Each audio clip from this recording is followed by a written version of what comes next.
Assalamualaikum warahmatullahi wabarakatuh, sedulur kabeh lan warga Betawi dimanapun ente berada. Pernah kebayang gak, ondel-ondel bukan cuma hiburan, tapi pembawa wahyu yang bisa ngubah sejarah? Kalau penasaran, pastiin ente like, komen, dan subscribe dulu biar gak ketinggalan kisah-kisah Nusantara penuh hikmah. Bismillah, kita mulai cerita ini dengan memuji Allah Subhanahu wa Ta'ala, Gusti Kang Murbeng Dumadi, yang mengatur takdir perang dan damai umat manusia. Jangan lupa tulis sholawat untuk Nabi Muhammad dan keluarganya di kolom komentar. Semoga hidup kita diberkahi dan dilapangkan rezekinya. Allah mengingatkan kita dalam Al-Quran, Innamal mu'minuna ikhwatun fa aslihu baina akhawaikum, Al-Hujurat 10, bahwa orang beriman itu bersaudara, maka damaikanlah. Ayat ini nyambung banget sama kisah yang bakal kita dengerin. Tulis juga ente nonton dari mana di kolom komentar, dan tonton sampai selesai yo, karena ada satu pertanyaan di deskripsi. Jawabannya bener bakal dapat hadiah yang akan disampaikan di penutup. Di tanah Mandaraka yang adem tentrem, negeri tua yang tanahnya subur lan udarane ayem, hiduplah seorang raja sekaligus satria sepuh bernama Wayang Salya. Mandaraka bukan kerajaan sembarangan, ia berdiri di persimpangan jalur politik besar Barata. Tempat kabar perang dan damai selalu singgah sebelum menyebar ke penjuru Nusantara wayang. Di Istana Mandaraka yang atapnya menjulang berornamen keraton, Salya duduk di singgasana bukan cuma sebagai penguasa wilayah, tapi sebagai simbol kebijaksanaan yang lahir dari usia, pengalaman, dan luka batin yang panjang. Darah bangsawan Madra mengalir deras di badannya, darah ningrat yang sejak lahir sudah ditempa tata krama kraton, unggah-ungguh, lan piwulang para leluhur. Salya adalah wangsa Madra, saudara kandung Kunti dan Madrim, yang artinya ya adalah paman langsung para Pandhawa. Hubungan darah ini bikin posisi Salya selalu rumit. Di satu sisi ia bagian dari keluarga besar Pandhawa, di sisi lain ia harus menjaga kehormatan Mandaraka sebagai kerajaan merdeka, yang gak boleh seenaknya ditarik ke konflik orang lain. Dalam budaya Jawa Kraton, posisi paman bukan posisi ringan. Paman itu penasehat, penyeimbang, sekaligus saksi perjalanan keponakan. Maka batin Salya sering kebelah dua, antara rasa sayang keluarga dan kewajiban sebagai raja. Sebagai satria tua, Salya bukan tipe raja yang cuma duduk manis nerima sembah. Sejak muda, ia sudah kenyang ngerasain pahit getir perang dan politik. Pedangnya pernah berlumur darah musuh, tapi juga pernah gemetar saat harus berhadapan dengan saudara sendiri. Ia paham betul bahwa perang bukan sekadar adu kesaktian, tapi juga adu niat dan ambisi. Dalam dunia wayang, Salya dikenal sebagai tokoh yang ora polos, nanging ora kosong atine. Ia bisa licin dalam strategi, pandai memutar kota, lihai membaca peta kekuasaan, tapi jauh di lubuk hati, ia masih punya rasa iba dan welas asih. Keluarga Salya tersebar di banyak kerajaan. Ada yang jadi raja, ada yang jadi permaisuri, ada yang jadi satria perang. Jaringan keluarganya menjulur dari Madra sampai Hastina, dari Dwarawati sampai Medan Kurusetra. Karena itulah, setiap konflik besar hampir selalu menyeret nama Salya, entah sebagai sekutu, penengah, atau target politik. Ada keluarga yang berdiri di pihak Pandhawa, ada pula yang condong ke Kurawa. Maka Salya sering berada di posisi serba salah, salah milih dikit, bisa pecah perang besar, salah ngomong dikit, bisa dianggap pengkhianat darah sendiri. Dalam silsilah wayang, Salya dikenal sebagai tokoh yang licin tapi cerdas, tegas tapi punya rasa. Ia bukan penjahat, tapi juga bukan satria putih tanpa celo. Ia realistis, ngerti bahwa dunia gak hitam putih. Kayak orang Betawi bilang, Salya itu pinter ngatur, kagak kagetan, tapi masih inget kampung. Maksudnya, dia boleh main politik tingkat tinggi, tapi gak lupa asal-usul, gak lupa rakyat kecil yang hidupnya bergantung pada keputusan raja. Di pasar Mandaraka, nama Salya sering disebut dengan nada campur aduk, ada hormat, ada takut, tapi juga ada rasa percaya. Salya paham betul bahwa tahta itu amanah, bukan cuma warisan darah. Ia sering menyendiri di pendopo belakang istana, merenung sambil ngopi pahit dan memandang taman. Di sanalah ia mikir soal nasib Mandaraka di tengah badai konflik Baratayuda yang makin mendekat. Sebagai raja sepuh, ia sadar waktunya gak panjang. Yang ia pikirkan bukan cuma kemenangan, tapi warisan nilai. Apakah Mandaraka bakal dikenang sebagai kerajaan bijak, atau cuma catatan kaki dalam sejarah perang besar? Dalam tata nilai keraton Jawa, raja ideal itu bukan yang paling sakti, tapi yang paling mampu ngendaleni diri. Salya ngerti itu. Maka ia melatih dirinya bukan cuma lewat olah kanuragan, tapi juga lewat olah batin. Ia rajin tirakat, topo bisu di malam tertentu, dan mendengarkan suara hati. Tapi zaman terus berubah, konflik makin ruwet, dan bisikan politik makin kencang. Di sinilah Salya berdiri sebagai simbol manusia tua yang cerdas, penuh pengalaman, tapi tetap diuji oleh keadaan. Karakter Salya mencerminkan wajah manusia dewasa yang hidup di tengah tarik-menarik kepentingan. Ia bukan dewa, bukan juga rakyat jelata. Ia raja, dan menjadi raja artinya harus siap menanggung salah paham, cibiran, dan keputusan pahit. Dalam dirinya bertemu nilai ksatria, darah keluarga, intrik politik, dan kerinduan akan kedamaian. Maka saat kisah ini dimulai, Salya bukan tokoh yang sedang mencari kemenangan, tapi sedang mencari jawaban. Bagaimana caranya bertahan sebagai manusia, di tengah dunia yang terus memaksa orang memilih sisi. Dan justru pada saat batin Salya paling berat itulah, takdir bersiap mengetuk pintu Mandaraka, bukan lewat senjata, bukan lewat utusan kerajaan, tapi lewat sesuatu yang tak pernah ia duga sebelumnya, ondel-ondel putih pembawa wahyu. Suatu pagi buta, ketika waktu masih gamang antara malam dan siang, saat ayam belum berani berkokok dan embun masih menggantung di ujung daun, Mandaraka diselimuti kabut tebal yang turun pelan seperti tirai rahasia. Kabut itu nyangkut di dahan pohon sawo kecik, merayap di batu-batu taman istana, dan masuk sampai ke halaman pendopo. Para abdi dalem yang biasa bersih-bersih subuh hari itu mendadak berhenti melangkah. Angin terasa aneh, bukan dingin, tapi bikin bulu kuduk berdiri. Alam seperti lagi nahan napas, nunggu sesuatu datang. Di saat itulah, dari balik kabut yang berbendar pucat, muncullah sosok ondel-ondel putih. Tingginya menjulang, badannya bercahaya lembut, bukan putih kapur, tapi putih seperti cahaya bulan yang jatuh ke air. Mukanya tenang, matanya bersinar, dan setiap langkahnya gak bunyi, seolah tanah Mandaraka sendiri membuka jalan. Ini bukan ondel-ondel arak-arakan rakyat, bukan pula hiburan pesta panen. Ini adalah wujud gaib, titisan pesan langit yang sengaja turun ke dunia manusia. Para prajurit istana refleks mau siaga, tapi kaki mereka terasa berat. Lidah kelu, tangan gemetar. Bukan takut diserang, tapi karena rasa taksim. Dalam tradisi wayang dan kosmologi Jawa, jika makhluk bercahaya turun tanpa suara, itu pertanda alam sedang bicara. Dan ondel-ondel putih itu bukan datang buat ngagetin, tapi buat nyampein wahyu. Wayang Salya, yang saat itu baru saja keluar dari semedinya, berdiri mematung. Sebagai raja sepuh, ia pernah lihat banyak keajaiban, tapi yang satu ini beda. Saat mata Salya bertemu dengan sinar mata ondel-ondel putih, tak ada kata terucap, tapi pesan langsung nancep ke batin. Bukan suara, bukan gambar, melainkan rasa yang berat dan jelas sekaligus.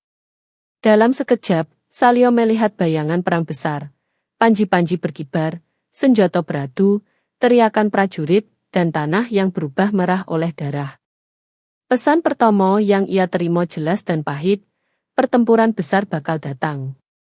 Bukan perang kecil antar wilayah, tapi perang yang bakal nyeret banyak kerajaan, saudara lawan saudara, paman lawan keponakan. Darah bakal tumpah bukan cuma darah musuh, tapi darah keluarga sendiri. Tahta bakal diperebutkan, bukan sekadar demi kehormatan, tapi demi ambisi, dendam lama, dan hasrat berkuasa yang gak terkendali.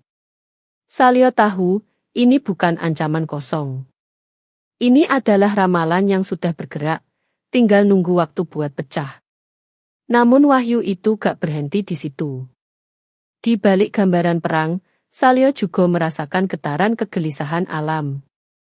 Pohon-pohon seakan merintih, angin berputar gak tentu arah, dan langit terasa lebih rendah. Dalam kosmologi dunia wayang, jika keseimbangan batin manusia rusak, maka alam dan dunia dewa ikut terganggu. Dewa-dewa bukan penguasa mutlak, mereka penjaga tatanan. Dan ketika manusia melampaui batas, kosmos ikut bergetar. Ondel-ondel putih itu menjadi simbol jembatan. Ia bukan dewa, bukan manusia, dan bukan roh biasa.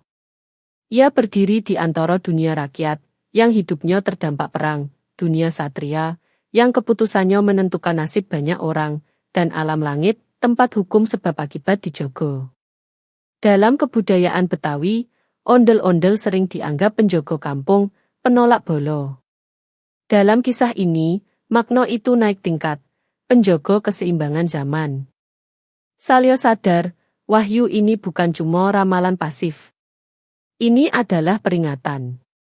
Alam memberi tanda karena manusia sudah terlalu jauh main kekuasaan. Raja-raja sibuk ngitung pasukan, lupa ngitung air mata rakyat. Satria sibuk ngasah senjata, lupa ngasah hati. Dalam batin Salya, muncul satu kesadaran pahit, perang bukan takdir mutlak, tapi akibat dari pilihan manusia. Di hadapan ondel-ondel putih itu, Salya gak sujud secara fisik, tapi sujud batin. Ia ngerasain beratnya amanah sebagai raja. Jika ia salah langkah, Mandaraka bisa terseret pusaran konflik besar. Jika ia diam, sejarah tetap jalan, tapi dengan harga mahal. Ondel-ondel itu seolah bilang tanpa kata, kowe ngerti, Salya. Saiki waktune milih. Kabut Mandaraka mulai menipis perlahan. Matahari belum terbit, tapi cahaya ondel-ondel putih makin terang sesaat, lalu meredup. Sebelum menghilang, Salya menangkap satu rasa terakhir, bukan takut, tapi tanggung jawab. Ia paham, sejak pagi itu, hidupnya gak lagi sekadar soal politik dan tahta, tapi soal menjaga keseimbangan antara perang dan damai. Dan sejak hari itu pula, Mandaraka gak lagi somo. Rakyat masih bekerja seperti biasa, pasar tetap ramai, ondel-ondel keliling tetap joget di kampung. Tapi di balik keseharian itu, roda sejarah sudah mulai bergerak. Wahyu telah turun, jembatan antara langit dan bumi sudah terbuka, dan wayang Salya kini memegang kunci. Apakah ia akan membiarkan perang berjalan, atau berani menantang arus demi pesan damai yang lebih besar? Namun wahyu dari ondel-ondel putih itu ternyata gak cuma ngomongin perang. Di balik bayangan darah dan bentrokan, ada lapisan pesan yang lebih dalam, lebih sunyi, tapi justru lebih berat buat dijalanin. Pesan itu gak meledak kayak genderang perang, tapi meresap pelan ke batin wayang Salya, seperti air hujan yang masuk ke tanah kering. Ondel-ondel putih seolah ngingetin, ora kabeh sing katon kuat iku bener, lan ora kabeh sing katon alus iku lemah. Dalam batin Salya, muncul suara tanpa suara, petuah tanpa mulut, ngendalin hawa nepsu, ora gruso-grusu, lan eling marang Gusti. 3 laku utama yang dalam tradisi Jawa Kraton jadi pegangan para raja sejati. Ngendalin hawa nepsu bukan berarti matiin keinginan, tapi ngerti kapan berhenti. Ora gruso-grusu artinya gak reaktif, gak gampang keseret emosi, apalagi emosi kolektif yang dibakar dendam dan ambisi. Lan eling marang Gusti berarti sadar, setinggi apapun tahta, tetap odo yang mahong liputi. Salya ngerasain tamparan halus dari wahyu itu. Selama ini, dunia satria ngajarin bahwa kesaktian itu soal pusaka, soal ajian, soal seberapa kebal badan dan seberapa tajam senjata. Tapi ondel-ondel putih justru membuka lapisan lain, kesaktian sejati itu hati yang bening. Hati yang gak gampang kepancing, gak silau sama kuoso, dan gak mabuk pujian. Tanpa hati yang bersih, pusaka cuma jadi alat rusak, ajian cuma jadi pembenar kesaliman. Dalam filsafat wayang, raja ideal itu bukan yang paling kuat, tapi yang paling toto, titi, tentrem. Toto dalam ngatur diri dan negeri, Titi dalam mikir akibat jangka panjang, dan tentrem dalam batin, bukan cuma di luar. Ondel-ondel putih ngingetin Salya bahwa perang sering kali dimulai bukan dari senjata, tapi dari pikiran yang keruh dan hati yang dipenuhi rasa paling benar sendiri. Di titik inilah, ajaran filsafat wayang ketemu sama dakwah Islam. Salya teringat petuah para resi yang dulu ngajarin bahwa kekuasaan itu amanah, bukan hak milik. Dalam Islam, kekuasaan tanpa akhlak itu fitnah, dan fitnah lebih kejam dari pembunuhan. Wahyu yang ia terima sejalan dengan pesan para nabi, bahwa kuasa tanpa adab cuma bakal ngelahirin kerusakan. Negeri mungkin menang perang, tapi rakyat kalah kehidupan.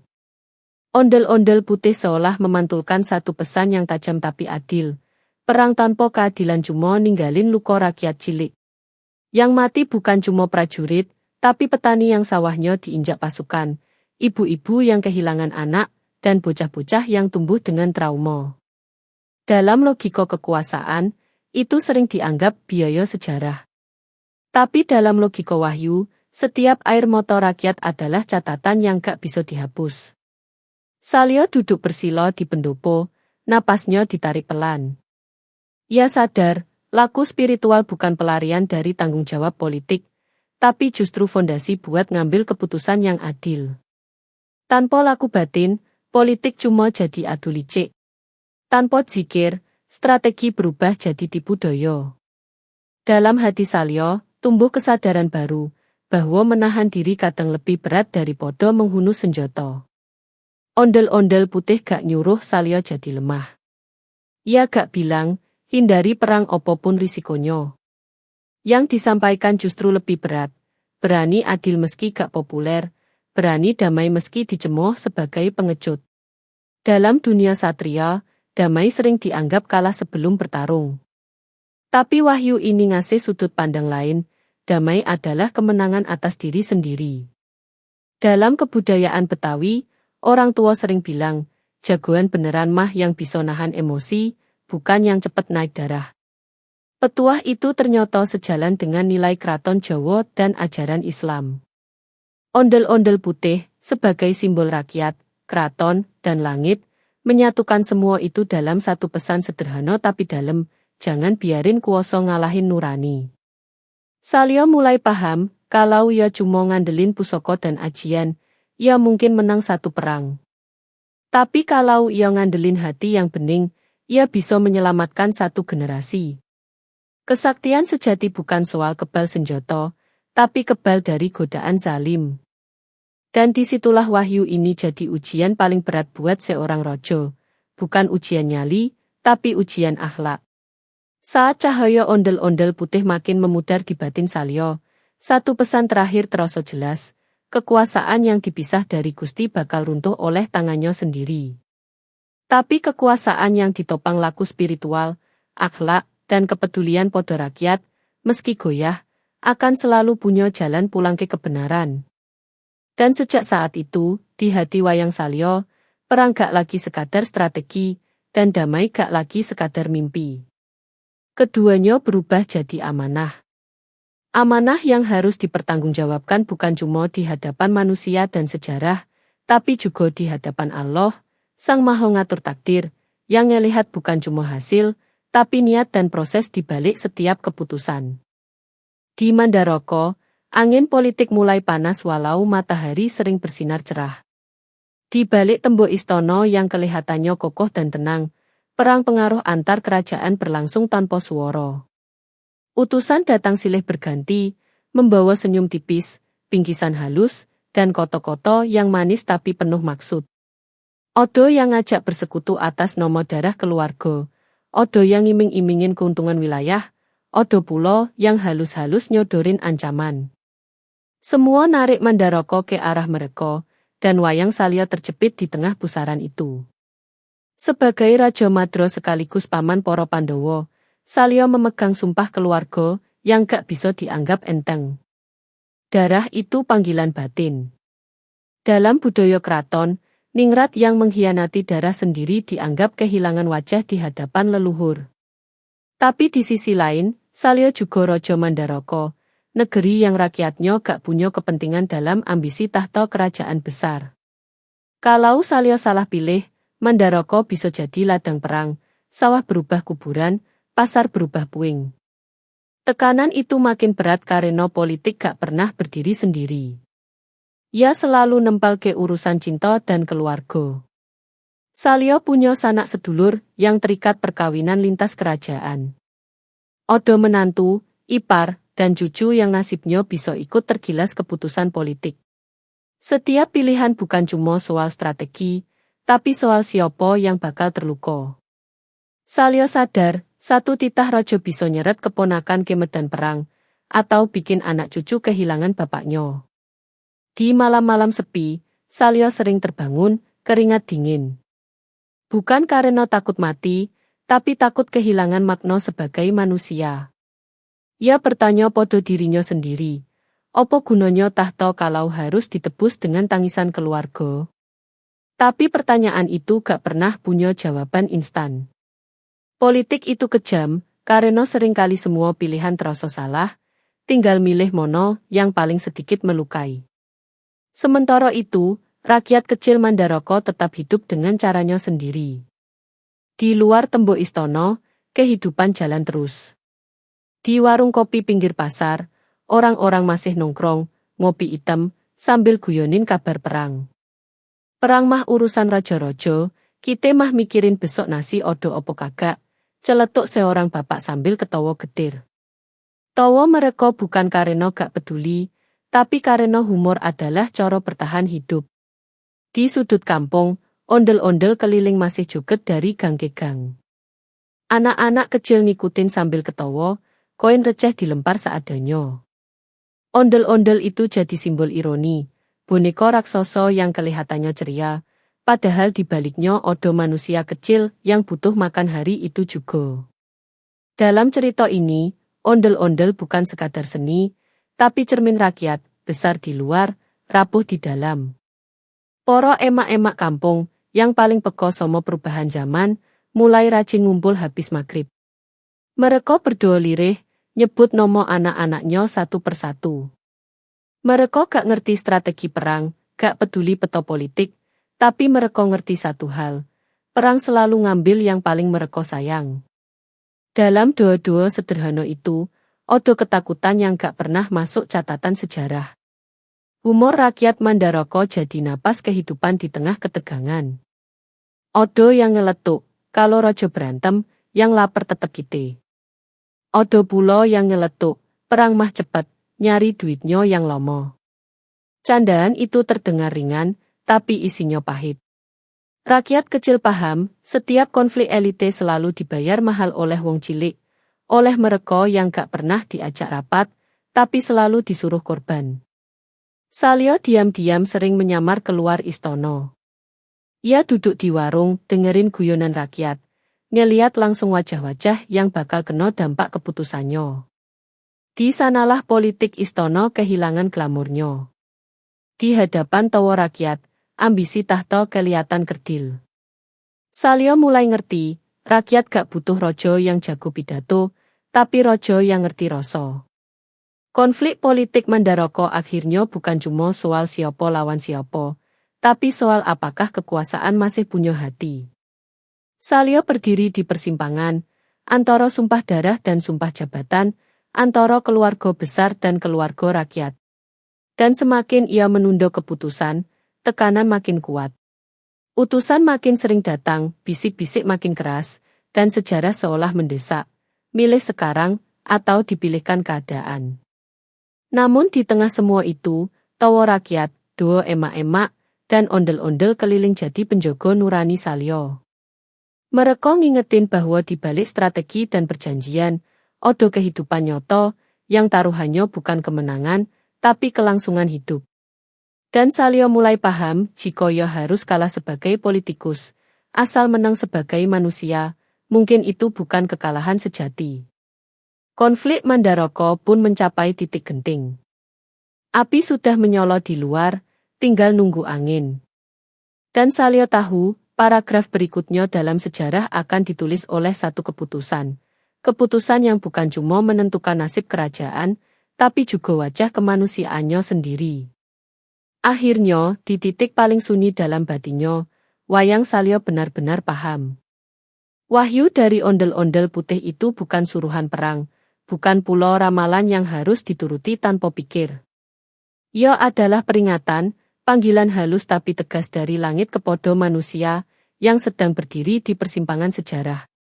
Ondel-ondel putih tidak datang membawa senjata, melainkan membawa cermin, agar Salya berani melihat dirinya sendiri, tanpa mahkota, tanpa gelar, tanpa sorak pasukan. Salya diajak memilih, dan pilihan itu jauh lebih berat daripada memilih musuh di medan logo. Pilihannya sederhana di kota, tapi berat di laku, jadi rojo yang nurutin ambisi, atau jadi pemimpin yang ngejaga keseimbangan. Ambisi menawarkan kemenangan cepat, sorak-sorai, dan nama besar dalam catatan perang. Tapi keseimbangan menuntut kesabaran, risiko dicemooh, dan kesiapan kehilangan pamor. Dalam dunia satria, pilihan kedua sering dianggap lemah. Tapi dalam dunia batin, justru itulah ujian tertinggi kekuasaan. Di sebuah malam hening, saat Mandaraka tertidur dan hanya suara jangkrik yang setia menemani, Salya duduk sendiri di pendopo. Tak ada pengawal, tak ada penasihat. Ia menanggalkan simbol-simbol kuasa, dan dalam diam ia sujud batin. Bukan sujud raga, tapi sujud hati, mengakui keterbatasan dirinya sebagai manusia. Ia memohon petunjuk kepada Allah, Gusti Kang Maha Ngliputi, yang melihat niat lebih dalam daripada keputusan yang tampak di luar. Dalam sujud batin itu, Salya sadar satu hal, sejarah bukan digerakkan oleh senjata, tapi oleh keputusan bermoral. Pedang bisa memenangkan perang, tapi gak pernah bisa menyembuhkan luka. Kekuasaan bisa memaksa patuh, tapi gak bisa memaksa ikhlas. Yang bisa mengubah arah zaman adalah keberanian untuk bertindak benar, bahkan saat kebenaran itu sunyi dan gak populer. Salya teringat wajah-wajah rakyat Mandaraka, tawa di warung kopi, ondel-ondel keliling yang joget buat cari makan, doa lirih emak-emak yang nyebut nomo anaknya satu-satu. Ia paham, keputusan rojo selalu jatuhnya ke pundak rakyat. Moko kalau ia harus memilih, biarlah ia memilih yang paling sedikit melukai mereka. Dalam hati Salya, tumbuh tekad, lebih baik kehilangan kejayaan, daripada kehilangan nurani. Ondel-ondel putih, yang sejak awal jadi jembatan antara langit dan bumi, kini berubah makna. Ia bukan lagi sekadar pembawa wahyu, tapi simbol kebijaksanaan rakyat. Dalam tubuh ondel-ondel itu, menyatu suara budaya Betawi, filsafat Jawa Kraton, dan nilai dakwah Islam. Tiga unsur yang selama ini berjalan sendiri-sendiri, kini bertemu dalam satu pesan, kekuasaan harus tunduk pada akhlak. Dalam kebudayaan wayang, para ksatria besar sering diuji bukan saat mereka kuat, tapi saat mereka punya kesempatan buat berbuat zalim. Salya lulus ujian itu bukan karena ia paling sakti, tapi karena ia berani menahan diri. Ia paham, damai itu berat. Damai sering disalahpahami sebagai takut. Padahal damai adalah keberanian untuk melawan hawa nafsu sendiri, nafsu berkuasa, nafsu menang, nafsu dikenang. Salya akhirnya memilih jalannya. Ia tidak berteriak lantang, tidak pula mengumumkan diri sebagai pahlawan. Ia bertindak tenang, seperti air yang mengalir mencari celah tanpa merusak tebing. Keputusannya mungkin gak memuaskan semua pihak, tapi ia tahu, keadilan memang jarang bikin semua orang senang. Yang penting, ia bisa mempertanggungjawabkannya di hadapan Allah dan sejarah. Kisah ini pun menutup dirinya bukan dengan ledakan perang, tapi dengan hening yang bermakna. Karena kadang, perubahan terbesar justru terjadi saat seseorang memilih berhenti melukai. Ondel-ondel, wayang, dan dakwah menyatu jadi seni budaya yang hidup, bukan cuma tontonan, tapi tuntunan. Yang ngajak manusia buat mikir ulang tentang arti menang, arti kuasa, dan arti mulia. Dari Mandaraka, pesan ini mengalir ke mono-mono, bahwa damai bukan kelemahan, melainkan puncak kematangan jiwa. Bahwa pemimpin sejati bukan yang paling ditakuti, tapi yang paling bisa dipercaya. Dan bahwa wahyu, dalam bentuk apapun, selalu datang bukan buat memanjakan ambisi, tapi buat membimbing nurani. Moko jika hari ini dunia masih gemar berperang, kisah Salya mengingatkan, sejarah selalu punya peluang berubah. Bukan oleh senjata yang lebih besar, tapi oleh manusia yang berani memilih benar, meski jalannya sunyi. Dan selama masih ada ondel-ondel yang joget di kampung, wayang yang bercerita di kelir, dan doa yang naik dari hati rakyat kecil, harapan itu gak akan pernah padam. Alhamdulillah, kita sudah sampai di akhir kisah Salya dan ondel-ondel pembawa wahyu. Semoga ceritanya jadi pelajaran dan penerang hati. Jangan pernah bosan bersolawat kepada Nabi Muhammad dan keluarganya, serta tetap jaga takwa di setiap langkah hidup. Bagi yang menjawab pertanyaan di deskripsi dengan benar, kami doakan.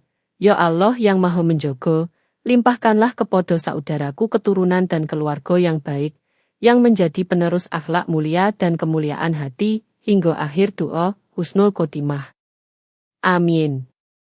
Dan bagi yang jawabannya belum tepat, tetap kami doakan sehat, panjang umur, dan lapang rezeki. Jangan lupa komen dan tulis request judul cerita selanjutnya, apalagi kalau mau kisah-kisah ondel-ondel Nusantara. Wassalamualaikum warahmatullahi wabarakatuh.